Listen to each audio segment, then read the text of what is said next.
Hi everyone, it's race day, round 3, Club 100 Sprint Championship. We're at Whilton Mill today. I like this track, it should be a good day, weather's staying quite fresh. I've only got 15-minute testing. I've not got tuition this weekend, so I haven't come down on a Saturday, I'm just here on the Sunday. I'm looking forward to today. It should be good. I think I'm just looking forward to go out getting karting again, really. That's pretty much it. There's some interesting heats. A big group of the lads that I'm good friends with, formed a group with. We're all in quite a few of the heats together, so that's going to be quite good fun. We should watch that all unfold quite nicely. That's it really. So we've got 15 minutes testing, like I said, and then we got 4 minutes testing in the heats to do in the first heat that I've got. And then we got another 2 heats and then hopefully a finals as high as I can get. So just going to take it easy today. I'm going to see how my racecraft's like or what I'm feeling like I'm going to be today. Hopefully the weather stays good for it. And we'll catch you after a couple of the heats. Right, so we're going into our 15 minutes worth of testing. And if you book up a whole test, you get 30 minutes, right? But some people like to share tests and then you give them the cash if they book it in, which is quite good to be fair, because it can become a bit of an expensive day. So I pair up with a chap called Sam Bensley, another good C2 driver, and we normally just have an agreement throughout the year where I share half his tests. So I've actually gone out first, and what I'm doing now is normally in my testing I just try and get a feel for the car, just try and get a bit more comfortable. But I was a bit more eager just to try and actually test, you know, practice a bit, see how hard I can brake, see how late I can brake, see how comfortable I can get, push the limits, but realistically push the limits, don't be stupid about it. So another thing that I tried doing during this 15 minutes practice was try to get a gauge of the people that I'm naturally going to be racing with and against. You know, there's no point in me comparing to a C1 driver because they're going to still always be faster than me, but there's always normally a pocket of people that I can sit around that I can try and see if they're faster or slower and gauge where they are faster or where they are slower than me. So you're probably seeing these clips a good few times that I've slowed down quite a lot, and that's me in my head. I'm actually looking behind me to see if anyone's around, and I think Tony comes up at the moment with the checkered helmet there, and he's again a fast driver. He's in C3 this year, and to be honest with you, he's one of like the late breakers as well, so it's good to know where he breaks as well. So I tend to follow him around, and what I've done was I basically laid off the accelerator too much and then got far too behind him, and then I had to try and play catch up with him. But overall with Whilton Mill, I like Whilton Mill because the track guides that Nicky Richardson does, he actually shows really specific braking points. Like, you know, there's markings on the road, or there's also on the track even, or there's even like marshal posts that you can brake like now and then turn in, stay left if you can to get on the pit lane, white line, and then stay in the middle of the track, etc. And this corner here I was always struggling with, and to be honest with you, my interpretation of the rules was that you can have you can't have 4 wheels over the rumble strip. It was actually just in the white lines, so your left wheels can only be over the white lines, not over the rumble strip. So I got that wrong and got a penalty in the first heat, but hey ho, it's all a learning curve anyway. Coming down here into Ashby I don't like because it is going downhill a bit, it's a bit bumpy, you're braking, you lose the grip on the rear as well. So I guess taking my understanding from tuition and testing training with Sam Dimlow at Shennington, I need to brake a hell of a lot more harder, longer and quicker. What I was doing was braking hard and then lifting off a bit, and that wasn't really useful at all. Naturally, I've actually done quite well at Whilton Mill. In the past, I've managed to make B finals, even in an A final as well. So I was getting comfortable with the track again. I do like it. It's challenging. If you see Tony coming up here, and my through the S's there, and then the run up to Christmas weren't actually too bad. My racing weight today was about 97 kilograms, so I've lost a bit of timber again. about 0.3 of a kilo.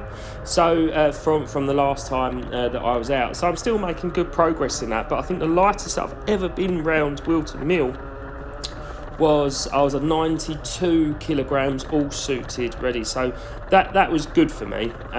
So I'd like to try and get back down to that weight, which I'm moving in the right direction. So I fast forwarded just towards the end of the test session as well, that had the 15 minutes. And again, I've slowed down just to try and give me another pack of people to work with.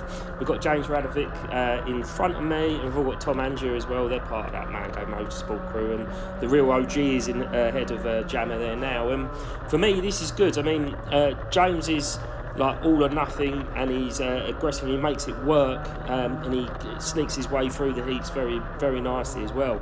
He's lighter as me, so I can also just try and pay attention as to where I might be a bit quicker, a bit slower, a bit smoother or something. But as you can tell, I love the fact that James is always on the limit.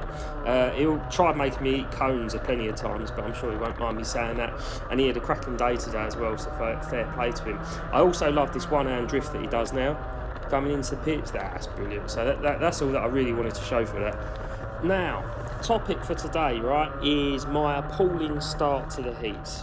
We're moving into heat 2, my first heat. We've got Scotty Parker in front of us now, part of the Mango crew as well, and he gets a cracking start, and I lift off to let Jammer go through, keep space. Now, for me, doing that means I've now got a whole herd of people behind me as well. And this is apparent throughout up until Christmas corner, which is here.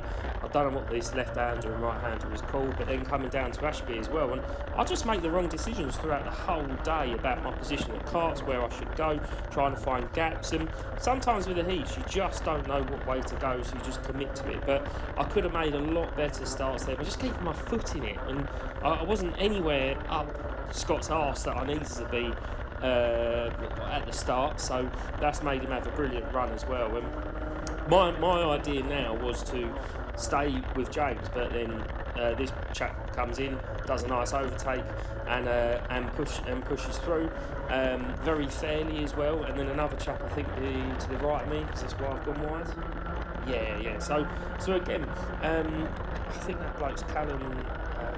I can't remember that chap's name, but he was quick throughout the whole day. What you do is you end up recognising his suits and helmets, right?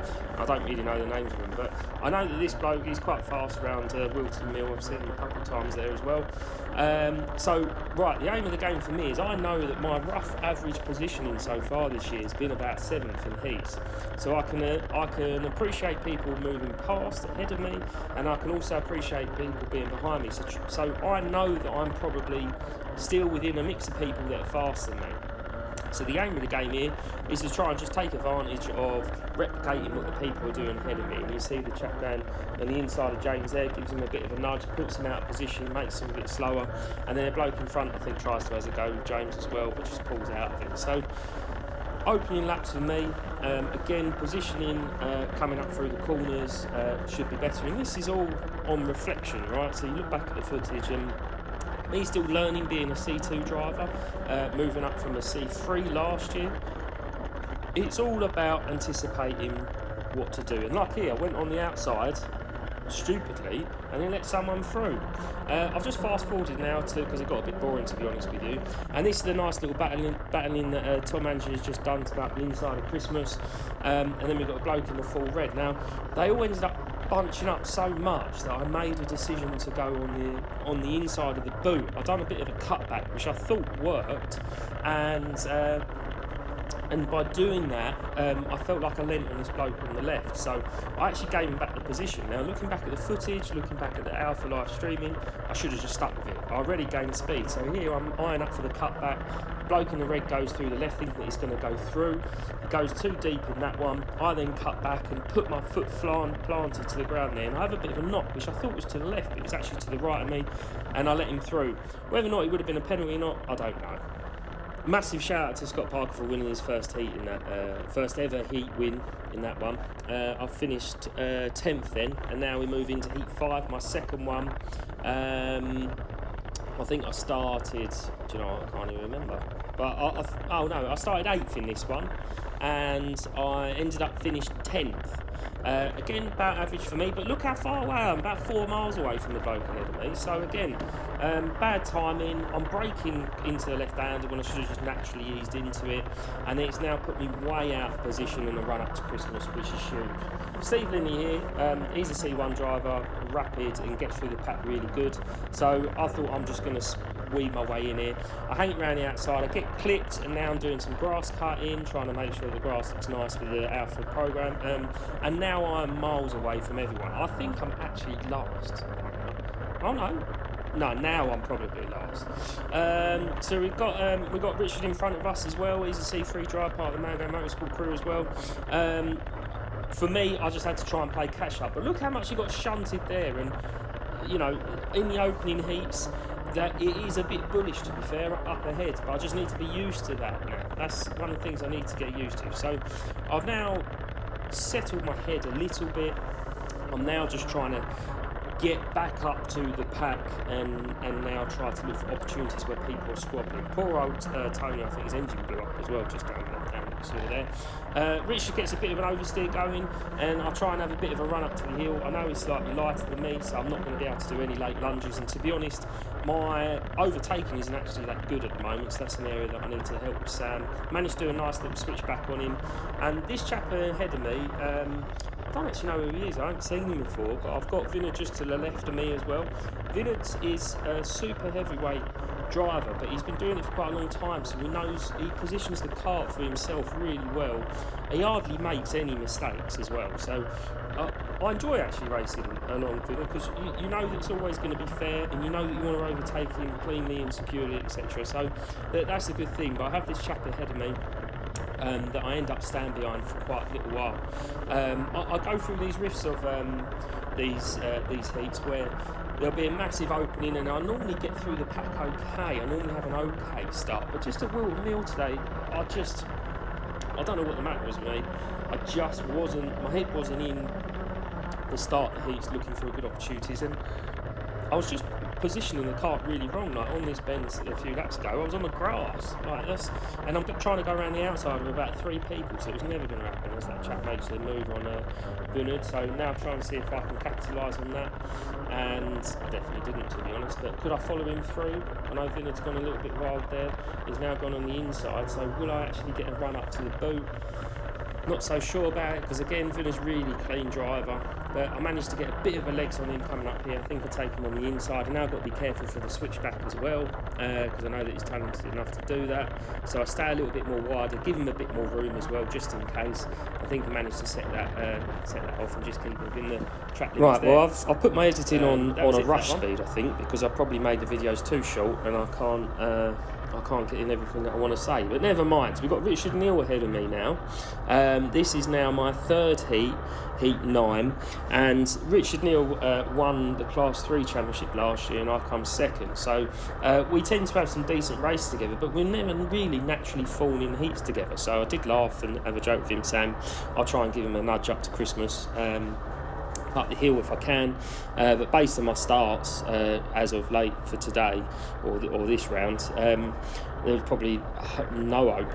But anyway, we'll get going again, and you'll see my left foot. I lift off probably too much coming around the S's. Again, I've given him about 4 miles worth of space, and I've now put my foot down. I'll put my foot down now, try and go around the outside, and I'll try and give Richard a bit of a nudge coming up the hill just to give him a bit of a tow.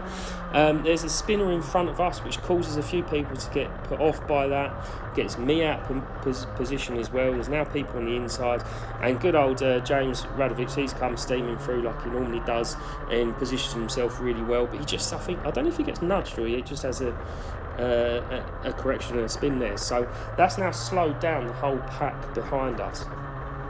Which does cause a bit of problems at times, because when that happens, you know that people with faster momentum, and my rough average is about 10th position speed, I think is probably the right way to put it. So I now know I need to try and catch up to Richard Neal somehow, and then also expect people that are going to come through in this heat that are faster or in C3s and only just started, but they're naturally fast and might come from BUKC, which is the university's version that they do for Club 100. So they're the thoughts that go around in my head, but I'm now looking more forwards, right?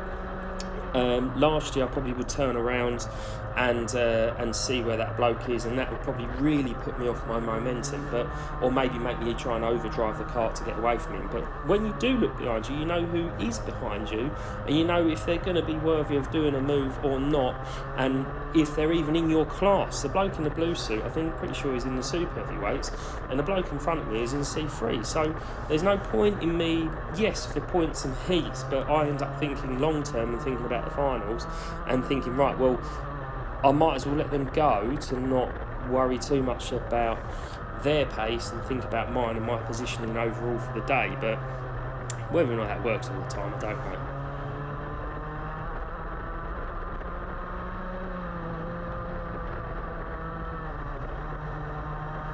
So those positions that I had in the heats has made me start 11th in the B final, which isn't so bad. I think that's probably about where I should be if I have an average day. I'm still disappointed I didn't make it to the A final because I've done the last two A finals. But I have to remember I haven't driven that well. So I'm trying to concentrate my start here. Again, I've gone so easy coming into that left-hander. I don't know why I've done it. I've got Lee Henderson now about to jump in front of me. Lee Henderson's a really good racer, I think. I enjoy having a little battle with him. He's a super heavyweight, but he's super skillful as well. Right, so he naturally races and drives better than me, looks for better opportunities, and he's had more experience. So I thought, wicked. What I'll do is I'll just try and stick behind his bumper now, because I know that he's going to make some good moves, and if I can try and follow him through, like he's done there, but I wasn't that close to him, right? So I've just taken it easy. But this chap on the left goes in, probably quite aggressively, so I reckon he pushes him out the way and nudges Lee out the way. So now I'm double screwed, right? Because I've got no real reference point to try and keep up with. I know this is a longer heat or final, because finals are about 12 minutes, I think, and the heats are like 8 minutes, something like that. It does make a difference. Again, I'm no longer clock watching, but in my head I just think, do you know what? I'll just try and keep with this pack again. I can still see the leader, so I think that's brilliant. And do you know what? This might have been Scotty Parker again that started first. I think he did. And then we've got Tom Andrew up ahead as well. So what a day for Scott Parker as well, by the way. Just having two races to lead from. So that's great experience anyway. So in my head I thought, wicked. I'll just try and stick ahead. This bloke in the blue makes a good move, maybe just gets away with it, but he just comes over to the left of me when I wasn't expecting that. It's just probably to cut me off. So again, I've now scrubbed off time. I've got this chap again in front of me from earlier in the heat. I know he races quite well. I think he's a C2 driver as well. So if I can try and keep up with him, I will do. But as you can see, I've messed up that boot, and I'm now letting other people go through. There's another suit in blue here, so later on in the heats they do end up tussling a bit, and I managed to make good groundwork back up. So I've only really done the opening spots of the B final, because it will just get too boring for you, to be honest with you. So that then concludes the day. In overall championship, I think I'm alright. I think I'm about 17th. We've got a bit of a break now for the next sprint round, which is at Rye House. But I also have the experience at Lyd on the 4th of June as well. So I've got about a 6-week break. Some of the boys are going to try and get something in. I hope you enjoyed watching it.